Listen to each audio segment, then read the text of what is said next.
Dreaming of that California lifestyle? Well, you better be saving. The reason our poverty rate is high, or the highest in the country, is the cost of housing. The number of people in California who can afford to buy a home continues to fall. The median home price in California is $519,000, while the national median is $275,000. Between January 2012 and 2019, the average list price for home buyers rose about 85%. The median home price in the United States only rose about 53% in the same time frame. Today, a mere 54% of Californians are homeowners. Only New York State had a lower rate. So what's going on here? California has been a hotspot in the country's growing job market.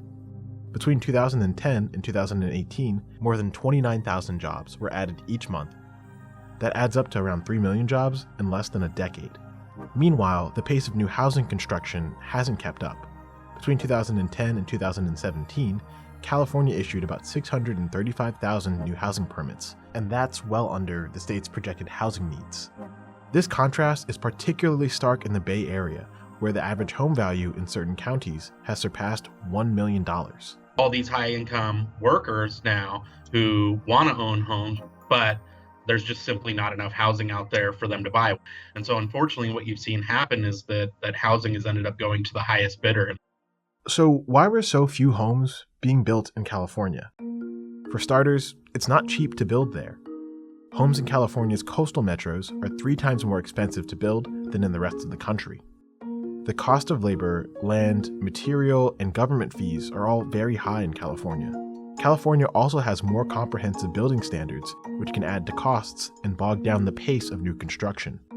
According to a 2015 government report on housing costs, the state requires builders to use high-quality building materials, such as windows, insulation, and heating and cooling systems to achieve certain energy efficiency goals. Another factor limiting housing supply: local control over zoning. A lot of people care about local control of land. The reality is local control of land is, in a sense, the cornerstone of all land use regulation. These rules allow residents to snub out new development that might change their neighborhoods. That power can be used to cancel plans for things like new apartment buildings. Apartments can house more people in a given amount of space, which in turn can increase strain on local roads or schools. So some homeowners in California oppose their development. This opposition to increased population density can limit new housing supply for middle and lower income Californians and drive up prices for existing homes.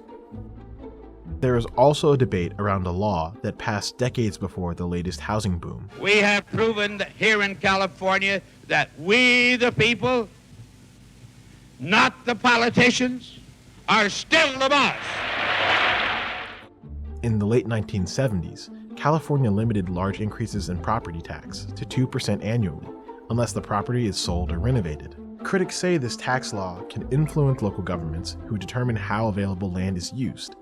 They argue officials give preference to businesses over housing developments because companies can generate tax revenues beyond property tax, which could mean that this local tax law limits supply.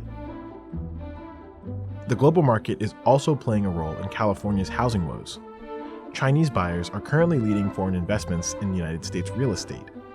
And nearly 40% of the Chinese buying American real estate make their purchase in California. Their bids were often placed at the higher end of the market, which contributed to accelerating market rates. These foreign investments spiked in the latter part of 2015, but have since declined. While the state analyzes its options, California sheds residents at ever-increasing rates. Net migration has been negative for the last decade in the state, and a big reason why is that California, with its weather and opportunities, is just too expensive.